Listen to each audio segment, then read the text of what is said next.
Welcome back to SQL Basics. My name is Marcel, and today we'll be talking about the group by clause in SQL. This takes what we learned about aggregates in the prior lesson, but now applies it to entire groups of data instead of just all or nothing. So now we can take the table like this one and turn it into a smaller table like this, where we have information in this example about each school, so the number of students per school.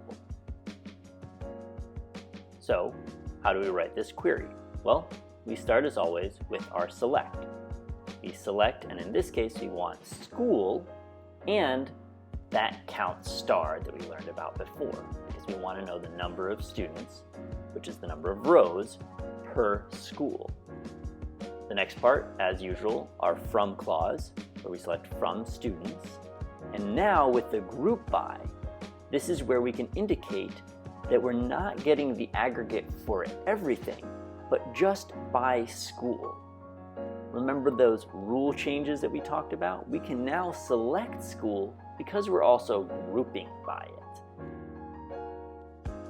So let's see this query in action. As always, we start with our from, but now we single out that group by column, in this case, school. Remember, when we didn't group by anything and we smushed down, we smushed all the records. But now we just smush down to the number of unique schools that we have. In this case, just those 4. So our school column remains intact, which allows us to select it later, whereas the other columns are still smushed together, so we can't select those, but again, we can use them for our aggregate functions.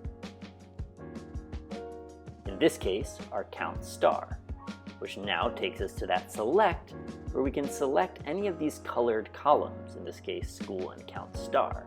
We can no longer select those other columns because they're all jumbled together. Now back to those rule changers, given that we have aggregates. Notice that we could have not selected school even after we group by it. This works, it just doesn't give us what we want. This will just give us those numbers in the count without the corresponding school. But remember, if we didn't do the group by school, we can't select the school itself. Remember, it becomes one of those jumbled up records when we're doing the count star. We have to group by it to be able to select it.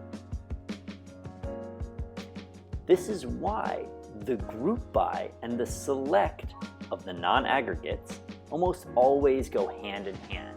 If I group by school, I'm going to select school. This way I can see what I'm grouping by, and I don't accidentally try to select something that I can't. One tip that might help you is to actually use the English language.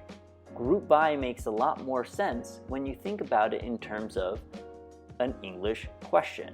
I want to know the number of students by school, or I want to know the average height by gender.